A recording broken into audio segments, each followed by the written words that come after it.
വചനമേ നിത്യജീവന്റെ ആധാരമേ, രക്ഷയേകിടും സത്യമാർഗമേ, എന്റെ ആത്മാവിനാശ്വാസമേ. വചനം വചനം വചനം. ജോഷുവയുടെ പുസ്തകം 11-ാം അധ്യായം. ഹാസോർ രാജാവായ യാബീൻ അത് കേൾക്കാൻ ഇടയായപ്പോൾ സന്ദേശം അയച്ചു. മാദോൻ രാജാവായ യൊബാബിനും ഷിംറോൻ രാജാവിനും അക്ഷാഫ് രാജാവിനും രാജാക്കന്മാരായ വടക്ക് മലയിലും കിന്നരോത്തിന് തെക്കുള്ള മരുഭൂമിയിലും സമതലത്തിലും പടിഞ്ഞാറ് ദോർമേടുകളിലും ഉള്ളവർക്കും കിഴക്കും പടിഞ്ഞാറുമുള്ള കാനാൻകാർ, അമോരികൾ, ഹേത്തുകാർ, പെരീസികൾ, മലയിലുള്ള ജബൂസുകാർ, ഹെർമോനിന് താഴെ മിസ്പാ ദേശത്തുള്ള ഹിവികൾ എന്നിവർക്കും അവരും അവരോടൊപ്പം അവരുടെ പാളയങ്ങൾ മുഴുവനും വൈപുല്യം പൂണ്ട് സമുദ്രതീരത്തെ മണൽത്തരി പോലെയുള്ള വലിയൊരു ജനവും വളരെയധികം അശ്വഗണവും രഥസഞ്ചയവും പുറപ്പെട്ടു. ഈ രാജാക്കന്മാരെല്ലാം സംഘടിച്ച് ഇസ്രായേൽക്കാരോട് പടവെട്ടുന്നതിന് മേറോം ജലാശയത്തിങ്കൽ ചെന്ന് ഒരുമിച്ച് പാളയമടിച്ചു.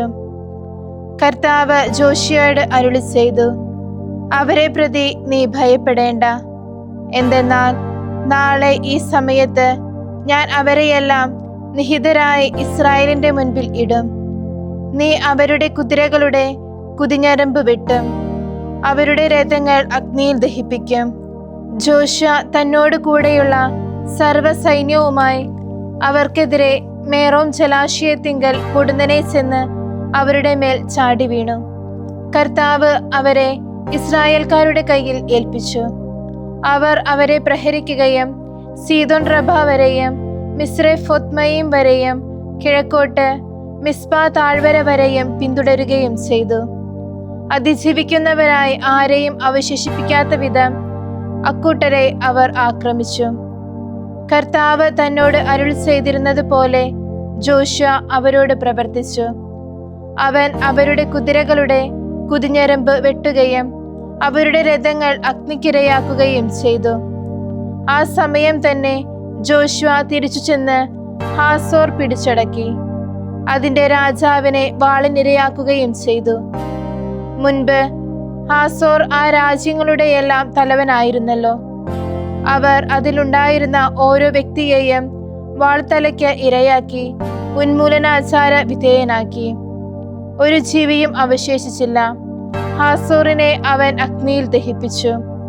അങ്ങനെ ജോഷുവ ആ രാജകീയ നഗരങ്ങൾ മുഴുവനും അവയുടെ എല്ലാ രാജാക്കന്മാരെയും കീഴടക്കി. കർത്താവിന്റെ ദാസനായ മോശ കൽപ്പിച്ചിരുന്നത് പോലെ അവൻ അവരെ വാൾത്തലയ്ക്ക് ഇരയാക്കി ഉന്മൂലനാചാര വിധേയരാക്കി. എന്നാൽ ജോഷുവ ദഹിപ്പിച്ച ഹാസോർ ഒഴികെ പട്ടണങ്ങളുടെ നാശകൂമ്പാരത്തിന്മേൽ നിന്നിരുന്നവയൊന്നും ഇസ്രായേൽക്കാർ കത്തിച്ചില്ല. ഈ പട്ടണങ്ങളുടെ എല്ലാ കൊള്ള മുതലും കന്നുകാലിക്കൂട്ടവും ഇസ്രായേലിയർ തങ്ങൾക്കായി അപഹരിച്ചു. മനുഷ്യഗണത്തെ മാത്രം മുഴുവനുമായി ഉന്മൂലനം ചെയ്യുവോളം അവരെ അവർ വാൾത്തലയ്ക്ക് ഇരയാക്കി. ഒരു ജീവിയെയും അവർ അവശേഷിപ്പിച്ചില്ല. കർത്താവ് തന്റെ ദാസനായ മോശയെ എപ്രകാരം അനുശാസിച്ചിരുന്നുവോ അപ്രകാരം തന്നെ മോശ ജോഷുവയെയും അനുശാസിച്ചിരുന്നു. കർത്താവ് മോശയെ അനുശാസിച്ച കാര്യത്തിൽ തെല്ലും കുറവ് വരുത്താതെ ജോഷുവ അപ്രകാരം തന്നെ പ്രവർത്തിച്ചു. ജോഷുവ പിടിച്ചെടുത്തത് ഈ നാട് മുഴുവനുമായിരുന്നു. മലയും ദക്ഷിണഭാഗം മുഴുവനും ഗോഷേൻ ദേശമൊക്കെയും സമതലവും മരുഭൂമിയും ഇസ്രായേൽ മലപ്രദേശവും അതിന്റെ സമതലവും സെയീർ കയറ്റമുള്ള ഹലാക് മല മുതൽ ഹെർമോൺ മലയ്ക്ക് താഴെ ലബ്നോൻ താഴ്വരയിലെ ബാൽഗാദ് വരെയും അവൻ അവരുടെ രാജാക്കന്മാരെയെല്ലാം പിടികൂടുകയും പ്രഹരിച്ച് വധിക്കുകയും ചെയ്തു. ജോഷുവ ഈ രാജാക്കന്മാരോടെല്ലാം ഏറെ നാളുകൾ യുദ്ധം ചെയ്തു.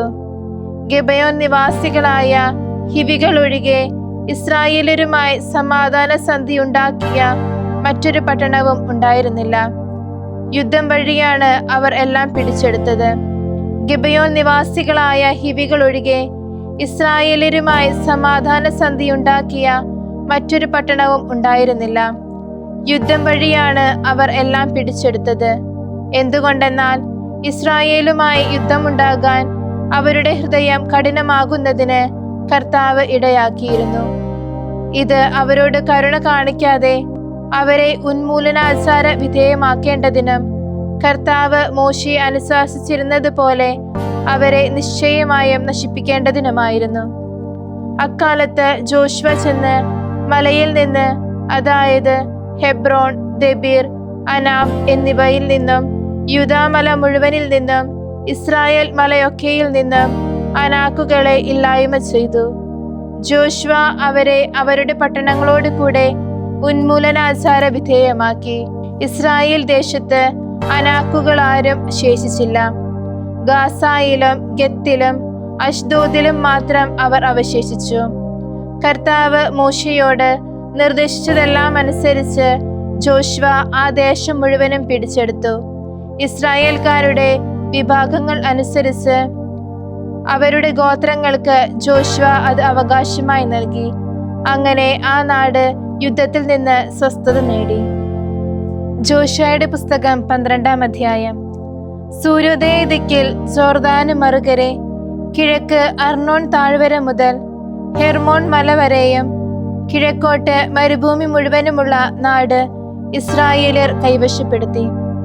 അവർ കീഴടക്കിയ ദേശത്തിന്റെ രാജാക്കന്മാർ ഇവരാണ്. ഹെഷ്ബോണിൽ വസിച്ചിരുന്ന അമോരികളുടെ രാജാവായ സീഹോൻ. അവൻ ഭരിച്ചിരുന്നത് അർണോൻ താഴ്വരയുടെ അരികിൽ താഴ്വരയുടെ ഇടഭാഗവും ഗിലയാദിന്റെ പകുതിയും ഉൾക്കൊള്ളുന്ന അരോവേർ മുതൽ അമോന്യരുടെ അതിരായ യാബോക് നദി വരെയും കിഴക്കോട്ട് കിന്നരോത്ത് കടൽ വരെയുള്ള മരുഭൂമിയും ബേത് യെഷിമോത്ത് ദിശയിൽ കിഴക്കോട്ട് ഉപ്പുകടൽ തന്നെയായ അറാബ സമുദ്രവും തെക്കുനിന്ന് പിസ്ഗായുടെ അടിവാരവും വരെയും ആയിരുന്നു. അഷ്താരോത്തിലും എദ്രയിലും താമസിച്ചിരുന്ന റഫാകളുടെ ശിഷ്ടഭാഗത്തിൽപ്പെട്ട ബാഷാൻ രാജാവായ ഓഗ് അതിർത്തി അനുസരിച്ച് അവൻ ഭരിച്ചിരുന്നത് ഹെർമോൺ മലയിലും സൽക്കായിലും ഗഷൂറികളുടെയും മക്കാക്കാരുടെയും അതിർത്തി വരെയുള്ള ബാഷാൻ മുഴുവനിലും ഹെഷ്ബോൺ രാജാവായ സിഹോന്റെ അതിർത്തിയായ ഗിലയാദിന്റെ അർദ്ധഭാഗത്തുമായിരുന്നു. അവരെ പരാജയപ്പെടുത്തിയത് കർത്താവിന്റെ ദാസനായ മോശയും ഇസ്രായേലരുമാണ്. കർത്താവിന്റെ ദാസനായ മോശ അത് റൂബൻകാർക്കും ഗാദുകാർക്കും മനാസയുടെ ഗോത്രപാതിക്കും അവകാശമായി നൽകിയിരുന്നു.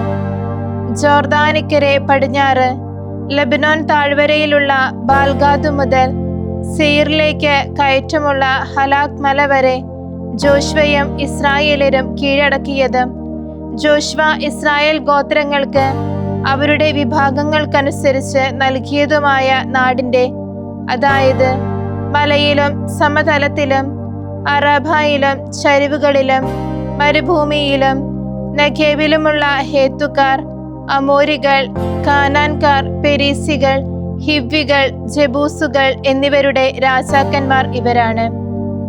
ജെറീക്കോ രാജാവ് 1, ബെഥേലിന് സമീപമുള്ള ആയി രാജാവ് 1, ജെറുസലേം രാജാവ് 1, ഹെബ്രോൺ രാജാവ് 1, യാർമുത്ത് രാജാവ് 1, ലാക്കിഷ് രാജാവ് 1, എഗ്ലോൺ രാജാവ് 1, ഗസർ രാജാവ് 1, ദെബീർ രാജാവ് 1, ഗദർ രാജാവ് 1, ഹോർമ രാജാവ് 1, അരാദ് രാജാവ് 1, ലിബ്ന രാജാവ് 1, അതുല്ലാം രാജാവ് 1, മക്കേദ രാജാവ് 1, ബേദേൽ രാജാവ് 1, തപ്പുവ രാജാവ് 1, ഹേഫർ രാജാവ് 1, അഫേക് രാജാവ് 1, ലഷാറോൻ രാജാവ് 1, മാദോൻ രാജാവ് 1, ഹാസോർ രാജാവ് 1, ഷിംബ്രോൻ മെറോൻ രാജാവ് 1, അക്ഷാഫ് രാജാവ് 1, താനാക് രാജാവ് 1, മെഗിദോ രാജാവ് 1, കെദേശ് രാജാവ് 1,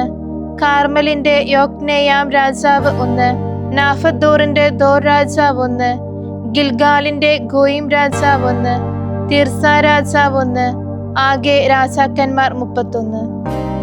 സുഭാഷിതങ്ങൾ 4-ാം അധ്യായം. മക്കളെ, പിതാവിന്റെ ശിക്ഷണം ചെവിക്കൊള്ളുവിൻ, ഉൾക്കാഴ്ചയുടെ വിജ്ഞാനത്തിന് ശ്രദ്ധ നൽകുവിൻ. ഞാൻ നിങ്ങൾക്ക് നൽകുന്നത് സദ്വിദ്യയാകയാൽ എൻ്റെ പ്രബോധനം നിങ്ങൾ തള്ളിക്കളയരുത്. എന്തെന്നാൽ ഞാൻ എൻ്റെ പിതാവിന് മകനായി എൻ്റെ അമ്മയുടെ മുൻപിൽ ഓമനയും ഒറ്റയുമായി കഴിയവേ അദ്ദേഹം എന്നെ പഠിപ്പിച്ചുകൊണ്ട് പറഞ്ഞു, നിന്റെ ഹൃദയം എൻ്റെ വചനങ്ങൾ മുറുകെ പിടിക്കട്ടെ. നീ എൻ്റെ കൽപ്പനകൾ പാലിച്ച് ജീവിക്കുക. ജ്ഞാനം നേടുക, ഉൾക്കാഴ്ച നേടുക, വിസ്മരിക്കരുത്. എൻ്റെ അധരമൊഴികളിൽ നിന്നും വ്യതിചലിക്കുകയും അരുത്. നീ അവളെ ഉപേക്ഷിക്കരുത്, അവൾ നിന്നെ കാത്തുകൊള്ളും. അവളെ സ്നേഹിക്കുക, അവൾ നിന്നെ സംരക്ഷിക്കും. ജ്ഞാനമാണ് സർവപ്രധാനം. ജ്ഞാനം സമ്പാദിക്കുക, നിന്റെ എല്ലാ സമ്പാദ്യത്തിനും ഉപരി ഉൾക്കാഴ്ച നേടുക. അവളെ അമൂല്യയായി കരുതുക, അവൾ നിനക്ക് ഉയർച്ച നൽകും. നീ അവളെ പുണരുന്ന പക്ഷം അവൾ നിന്നെ ആദരിക്കും. അവൾ നിന്റെ ശിരസിൽ കൃപാലങ്കാരം അണിയിക്കും. അവൾ നിന്നെ മഹിമയുടെ കിരീടം ചാർത്തും. എൻ്റെ മകനെ കേൾക്കുക, എൻ്റെ വാക്കുകൾ സ്വീകരിക്കുക. അപ്പോൾ നിനക്ക് ജീവിത സംവത്സരങ്ങൾ വർദ്ധിക്കും.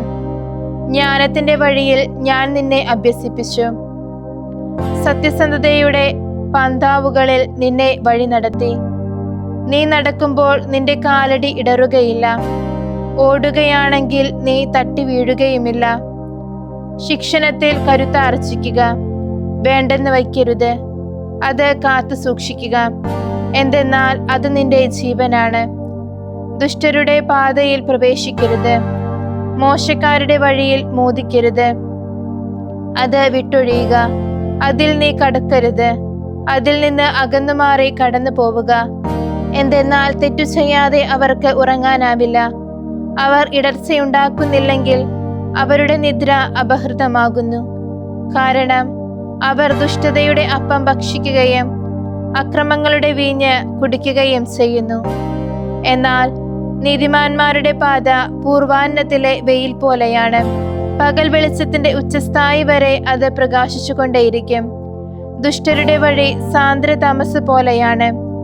എന്തിലായിരിക്കും തങ്ങൾ തട്ടി വീഴുകയെന്ന് അവർക്കറിഞ്ഞുകൂടാ. എൻ്റെ മകനെ, എൻ്റെ വചനങ്ങൾക്ക് ശ്രദ്ധ കൊടുക്കുക, എൻ്റെ മൊഴികൾക്ക് ചെവി ചായ്ക്കുക. നിന്റെ കണ്ണുകളിൽ നിന്ന് മാറിപ്പോകാതെ അവ നിന്റെ ഹൃദയത്തിൽ സൂക്ഷിക്കുക. എന്തെന്നാൽ കണ്ടെത്തുന്നവന് അവ ജീവനാണ്, അവന്റെ ശരീരത്തിനു മുഴുവൻ സൗഖ്യവും. ഏതു ബന്ധനാവസ്ഥയിൽ നിന്നും നിന്റെ ഹൃദയം നീ കാക്കുക. ജീവന്റെ പ്രഭവങ്ങൾ അതിൽ നിന്നാണല്ലോ. വായുടെ ദൂഷണം നിന്നിൽ നിന്ന് നീക്കിക്കളയുക. അധര വ്യതിചലനം നിന്നിൽ നിന്ന് ദൂരെ അകറ്റുക. നിന്റെ ദൃഷ്ടികൾ നേരെ മുൻപോട്ട് നിരീക്ഷിക്കട്ടെ. നിന്റെ കടാക്ഷങ്ങൾ നിന്റെ മുൻപിൽ ഋജുവായിരിക്കട്ടെ. നിന്റെ പാദവഴിത്താര ഒരുക്കുക. നിന്റെ വഴികളെല്ലാം ചൊവ്വുള്ളതായിരിക്കട്ടെ. വലത്തോട്ടോ ഇടത്തോട്ടോ വ്യതിചലിക്കരുത്. നീ നിന്റെ കാൽ തിന്മയിൽ നിന്ന് അകറ്റുക. വിശുദ്ധ ലൂക്ക എഴുതിയ സുവിശേഷം 11-ാം അധ്യായം 37 മുതൽ 54 വരെയുള്ള തിരുവചനങ്ങൾ. അവൻ സംസാരിച്ചു കൊണ്ടിരിക്കെ ഒരു ഫരിസേയൻ തന്റെ കൂടെ ഭക്ഷണം കഴിക്കുവാൻ അവനെ ക്ഷണിച്ചു. അവൻ പ്രവേശിച്ച് ഭക്ഷണത്തിനിരുന്നു. ഭക്ഷണത്തിന് മുൻപ് ആദ്യം അവൻ ക്ഷാളനം ചെയ്യാതിരുന്നത് കൊണ്ട് ആ ഫരിസേയൻ ആശ്ചര്യപ്പെട്ടു. അപ്പോൾ കർത്താവ് അവനോട് പറഞ്ഞു, ഫരിസേയരായ നിങ്ങൾ കോപ്പകളുടെയും പാത്രങ്ങളുടെയും പുറം ശുദ്ധമാക്കുന്നു, നിങ്ങളുടെ അകമോ ആർത്തിയും ദുഷ്ടതയും കൊണ്ട് നിറഞ്ഞിരിക്കുന്നു. ഭോഷന്മാരെ, പുറം നിർമ്മിച്ചവൻ തന്നെയല്ലേ അകവും നിർമ്മിച്ചത്. ഉള്ളിലുള്ളവ ദാനം ചെയ്യുവിൻ, അപ്പോൾ നിങ്ങൾക്കെല്ലാം ശുദ്ധമായിരിക്കും. ഫരിസേയരെ, നിങ്ങൾക്ക് ദുരിതം!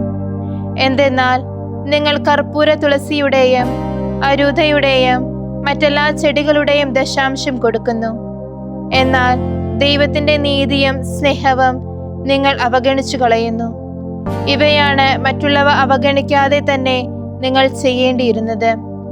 ഫരിസേയരെ, നിങ്ങൾക്ക് ദുരിതം! എന്തെന്നാൽ നിങ്ങൾ സിനഗോഗുകളിൽ ഉന്നത പീഠവും പൊതുസ്ഥലങ്ങളിൽ അഭിവാദനവും അഭിലഷിക്കുന്നു. നിങ്ങൾക്ക് ദുരിതം! എന്തെന്നാൽ അടയാളപ്പെടുത്താത്ത കുഴിമാടങ്ങൾ പോലെയാണ് നിങ്ങൾ. മീതെ നടക്കുന്നവർ അറിയുന്നില്ല. നിയമജ്ഞരിൽ ഒരുവൻ അവനോട് പറഞ്ഞു, ഗുരു, നീ ഇതൊക്കെ പറയുമ്പോൾ ഞങ്ങളെയും അപമാനിക്കുകയാണ്. അവൻ പറഞ്ഞു, നിയമജ്ഞരെ, നിങ്ങൾക്ക് ദുരിതം. താങ്ങാനാവാത്ത ചുമടുകൾ മനുഷ്യരുടെ മേൽ നിങ്ങൾ കെട്ടിയേൽപ്പിക്കുന്നു. നിങ്ങളോ ആ ചുമടുകൾ വിരൽ കൊണ്ട് തൊടുന്നു പോലുമില്ല. നിങ്ങൾക്ക് ദുരിതം. എന്തെന്നാൽ നിങ്ങളുടെ പിതാക്കന്മാർ വധിച്ച പ്രവാചകന്മാർക്ക് നിങ്ങൾ കല്ലറകൾ പണിയുന്നു. അങ്ങനെ നിങ്ങളുടെ പിതാക്കന്മാരുടെ പ്രവൃത്തികൾക്ക് നിങ്ങൾ സാക്ഷികളാകുകയും അവ അംഗീകരിക്കുകയും ചെയ്യുന്നു. അവർ അവരെ കൊന്നു, നിങ്ങളോ അവർക്ക് കല്ലറകൾ പണിയുന്നു. അതുകൊണ്ട് ദൈവത്തിന്റെ ജ്ഞാനം ഇങ്ങനെ പറഞ്ഞിരിക്കുന്നു, ഞാൻ അവരുടെ അടുത്തേക്ക് പ്രവാചകന്മാരെയും അപ്പസ്തോലന്മാരെയും അയക്കും. അവരിൽ ചിലരെ അവർ കൊല്ലുകയും ചിലരെ പീഡിപ്പിക്കുകയും ചെയ്യും. ലോകത്തിന്റെ സംസ്ഥാപനം മുതൽ ചൊരിയപ്പെട്ടിട്ടുള്ള സകല പ്രവാചകന്മാരുടെയും രക്തത്തിന് ഈ തലമുറ ഉത്തരം പറയേണ്ടി വരും. ആബേലിന്റെ രക്തം മുതൽ ബലിപീഠത്തിനും വിശുദ്ധ സ്ഥലത്തിനും മധ്യേ വെച്ച് കൊല്ലപ്പെട്ട സക്കറിയായുടെ രക്തം വരെ, അതെ, ഞാൻ പറയുന്നു, ഈ തലമുറ ഉത്തരം പറയേണ്ടി വരും. നിയമജ്ഞരെ, നിങ്ങൾക്ക് ദുരിതം. നിങ്ങൾ അറിവിന്റെ താക്കോൽ കരസ്ഥമാക്കിയിരിക്കുന്നു. നിങ്ങളോ അകത്ത് പ്രവേശിച്ചില്ല. പ്രവേശിക്കാൻ വന്നവരെ തടസ്സപ്പെടുത്തുകയും ചെയ്തു. അവൻ അവിടെ നിന്ന് പോകവേ നിയമജ്ഞരും ഫരിസേയരും പല കാര്യങ്ങളെയും പറ്റി സംസാരിക്കാൻ അതീവ ദുഷ്ടലാക്കോടെ അവനെ പ്രകോപിപ്പിക്കുകയും അവന്റെ വായിൽ നിന്ന് വല്ലതും വീണ് കിട്ടുമോ എന്ന് തക്കം നോക്കുകയും ചെയ്തു. ദൈവവചനമേ, നിത്യജീവന്റെ ആധാരമേ, രക്ഷയേകിടും സത്യമാർഗമേ, എന്റെ